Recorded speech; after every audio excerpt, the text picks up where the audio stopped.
must fly. Hello. Hello. Welcome back to Off the Rip Reviews. Elliott, we just saw Superman. We did just see Superman. It's over there, generally. We're now by the water so We are. that we can reflect on this movie. Yeah. Oh boy. Yeah. Oh boy, that was a fucking... wasn't a gun, that was a nuke, baby. That was a fucking nuke. So full disclosure, I've seen this movie twice now. I saw it last night. I saw it tonight, Friday and Saturday.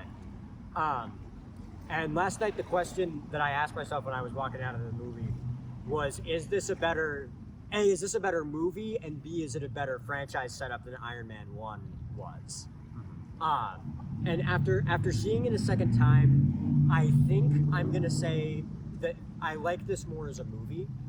I think as a franchise setup, I actually would put them equal, even though this movie does more to set up a franchise. I think Iron Man is a little bit more clean with it, but I prefer the way that this movie is directed, and I just think it's got, I don't know, it's got a little bit more pizzazz to it.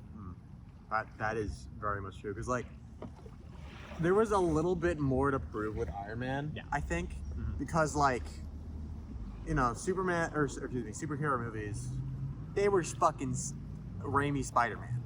That's what all of them wanted to be, so bad, until of course Iron Man came along and you know the story from there.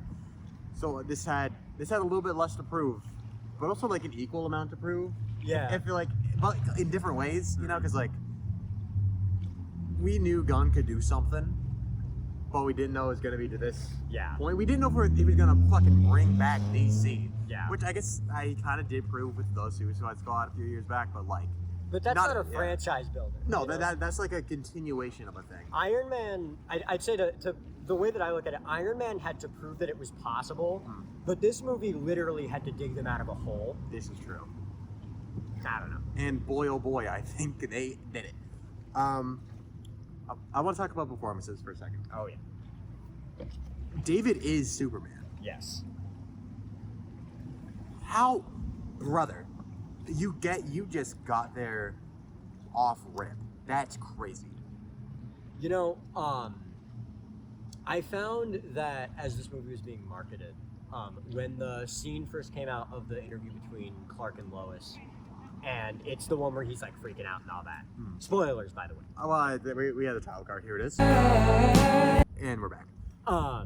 I found that scene. I thought David did a good job playing the character that was in that scene, but I wasn't sure if it was if it was Superman to me, because it almost felt a little bit too whiny, than the Superman that, you know, I sort of picture in my head.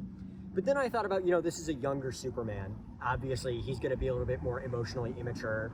And also, not for nothing, I went back and I rewatched some of the early episodes of Superman, the animated series, and even Justice League Unlimited, which is at the end of that Superman's lifespan, quote unquote. There are times where he like gets plenty angry, and there's a lot of emotional immaturity that exists with this character. And I think David does a great job of showing us that and showing us that the Superman is not infallible yet. And maybe he never will be, like he has a lot to learn, but he is still Superman. You know, he's still all about, you know, truth, justice, better tomorrow, all that stuff. Yeah. So you can tell who the Superman head of the group here is. I will fucking hand to God, I'm not the biggest Superman guy, but that's just because like I haven't gotten there. I think I'm there now.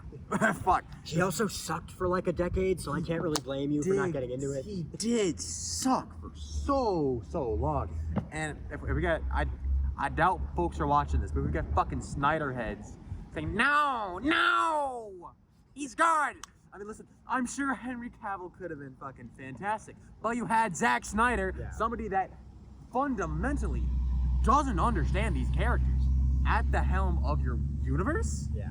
Brother, come the fuck on. I'm a little bit of a bitch. I'm a little camera work snob.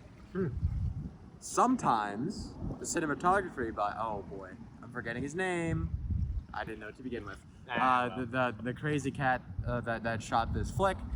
Sometimes his style was a little much. That's what I really say. The comparison I made was like some of the shots looked very similar to fucking Inland Empire from David Lynch, which is funny as more than I'm thinking about it, because that was just Lynch with a fucking digital camera just going in at you. But when like things were shot really well, things were shot really well. Yeah. Like most of the fight scenes, specifically the one in the little dome there, in the stadium, excuse me. That was like technically that was like one of my favorite parts of the movie, I think. You know, I'll even go so far as to say I don't even have the problems that you had. I thought the sort of the silliness of some of the cinematography, for me, it just added to like the whimsy and whatnot of this movie. And this movie is whimsical. And you know, I mean, also, admittedly, I don't study film. I don't know a lot about camera work and how it all works. I just look at it and my brain, you know, is just like good or bad. And I happen to think this was all good, but Yeah. no, I also agree with you. I mean, all of the fight scenes, but especially that one, are shot incredibly well. Yeah. The flying looks amazing. Not only the effects, but also like, you know, the way they move the camera around with it. Yeah. It gives you the sense of speed that you want, but you still know what's happening. And it feels exciting. You know, it's like a roller coaster. Yeah. And all those complaints really only stem from like one shot near the end, like where they like kind of zoom in on Mr. Terrific while he's getting dragged by Crypto a little bit. That was the only one that was like, oh, time out here. But like overall, we're back, dude. We are so fucking back. Oh man. You know, I want to take a second to talk about the music in this movie. So obviously, going into making this movie and making the soundtrack for it, you're fighting an uphill battle because the last two times you made a Superman movie, you had John Williams and Hans Zimmer making the score. The big Literally the two greatest film scores of all time, and it's actually not even close. That's true. So this movie made the very wise decision of if you can't beat them, join them. There are elements, obviously, the John Williams score is very heavy-handed in this. They literally use the songs and covers of the songs many times.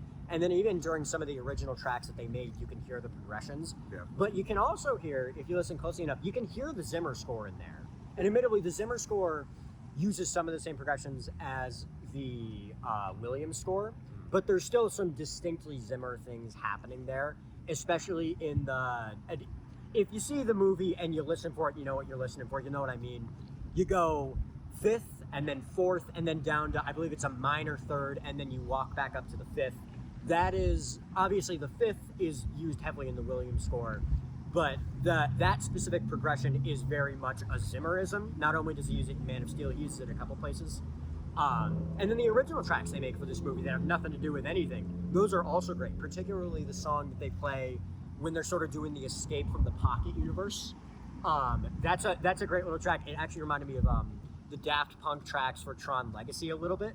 I thought they were fun and creative. They weren't really what you expect when you go to see a Superman movie, but they were, you know, a welcome addition, and they really just made you feel it, you know? Music student over here, Chad. Well, now this is okay. We've spouted positives. I spouted a little bit of negativity. yeah, let's do it. Let's do my problem. So this is something we were talking about as we were exiting the theater a little bit. Too many characters? Yes or no? What are we thinking here? Yeah. Because like to an extent, yes, but also again to an extent, no. I'm gonna steal your point. Yeah. A lot of these cats are just here to set up stuff in the future. Folks like I didn't even say this earlier, but Metamorpho. You didn't really need to be in the movie. They just needed him for the kryptonite, yeah, and then he's joining the Justice Gang, which again I can't get mad at because they wanted to do it, and they integrate him in a compelling way where it's like, oh, there's no more kryptonite on Earth, so we have this guy. But you really could have written the movie and just said, hey, Lex has kryptonite. Yeah, it wouldn't be the first time. Okay, yeah. Many such cases. But the more Anthony Flanagan that I get, then the happier boy I'll be. And then. Her performance was very, very good, but the engineer a little bit. Yeah. I mean, listen, I know why they needed it. They needed her to get the footage of the message out, and then for the final battle. Well, then she's just kind of hanging out for that little middle chunk there. I mean, I love seeing her. I'm not gonna let's not get it twisted here, but like. Yeah.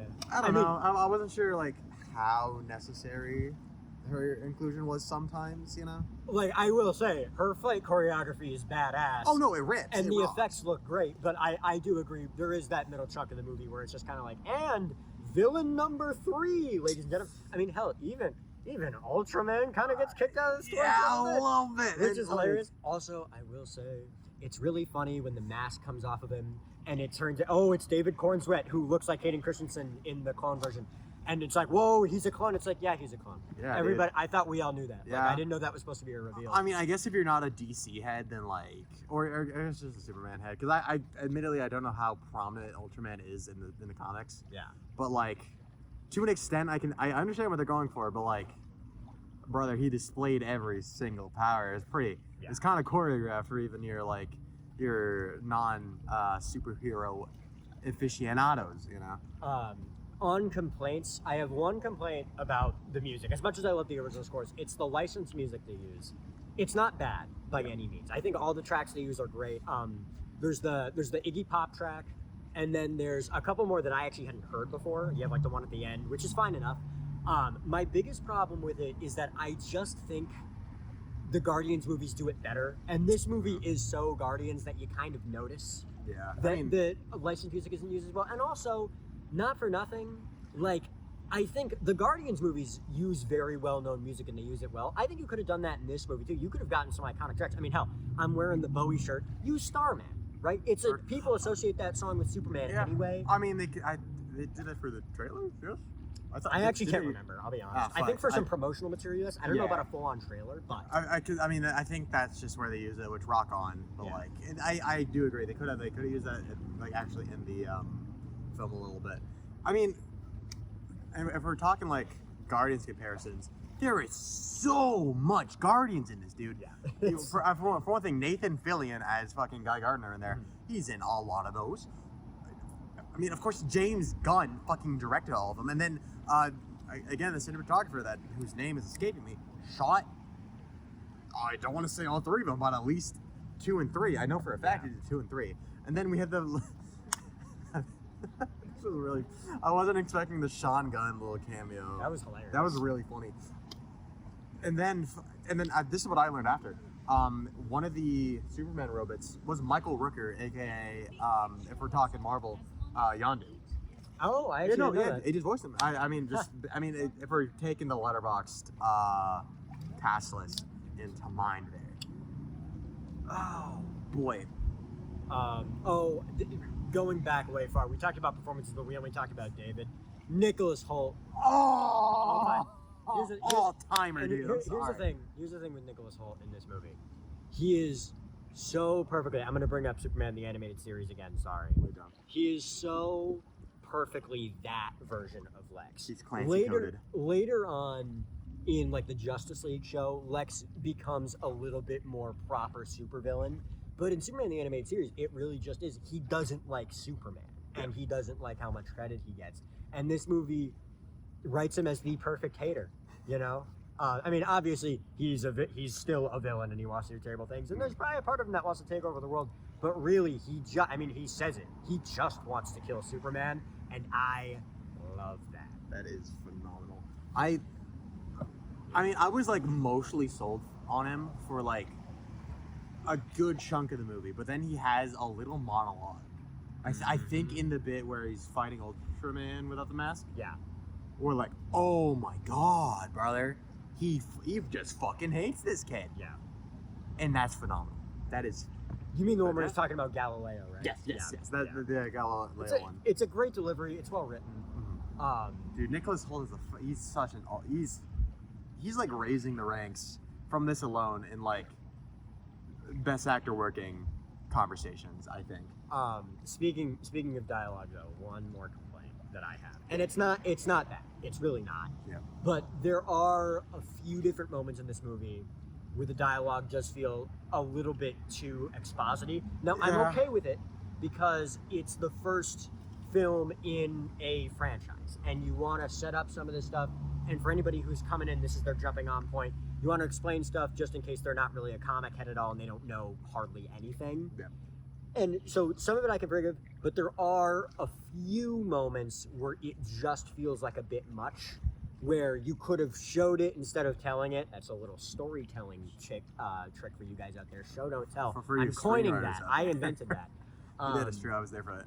But, you know, and again, it's never too detrimental. It never really pulled me out of the movie too badly. It's mostly toward the beginning. Once you get past, like, the half-hour mark, you're kind of smooth sailing, but there's a few times he talks to the Superman robots and it's a little much. Yeah. There's a couple times he's talking to Lois at the Daily Planet, and it's like, you wouldn't say that in real life. No. But it's fine, but it just knocks it down the slightest bit. Mm-hmm. But, and then flipping that coin really quick, I loved so much of the dialogue between Lois and Clark, specifically in that beginning scene. Mm-hmm. Like in the planet, he's Clark, she's still Lois. That is such like natural like stuff, dude. I don't think there's anything funny about great journalism, Lois. Like that's This so guy's funny, dude. That is so funny. Speaking of Daily Planet, somebody tell me why Jimmy Olsen gets so much pussy. Dude, Holy crap, like, I love him. First you got like Lex's hot wife or whatever, and then like those interns or whatever. Like that rocks, dude. It's great. Oh my god. And now this is something that I'm shocked we have not brought up yet. Because like whenever this man showed up on screen, we were fucking like, we were like chimps at the screen. Mr. Goddamn Terrific. He's great. Ladies and gentlemen. First of all, thank you DC Studios for just giving him his like regular costume. There have been talks over the years about updating his costume because it was designed in the 70s and then they never touched it. But there's a reason they've never touched it. It's because it's fucking so rocks. good. It's so Terrific good. written on the back. I want that jacket. I want that jacket. Somebody get it for me. Oh, every time he was on screen, like my eyes were glued to this man. Yeah. And I don't remember if I said this in the moment. They did the wide eyes for a second. Yep. And they did it in like a non like bullshit way. Yeah. If you catch my drift, because like I'm sort of waning on the wide eyes on live action suits. I'll be very, very honest. And the fact that they did it and they integrated it into the story is really cool. Yeah. I think.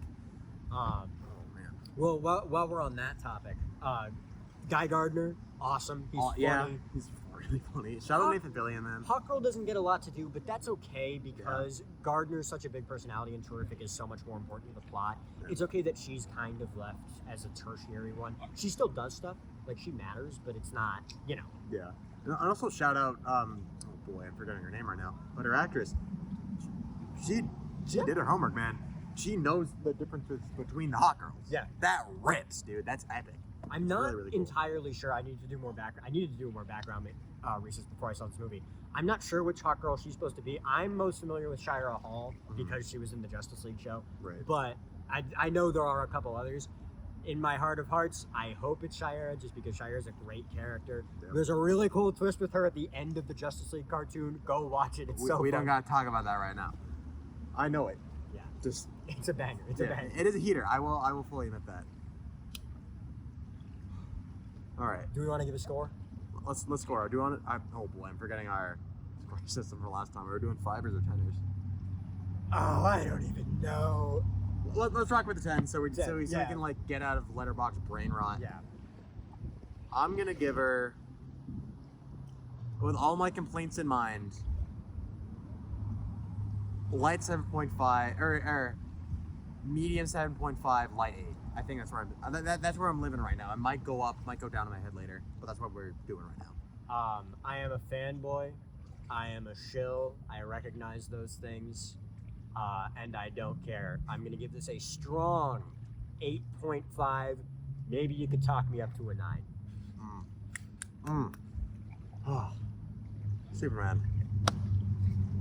Super guy he is. See ya. Free Palestine. Also, he has a hot cousin. He also has a hot cousin.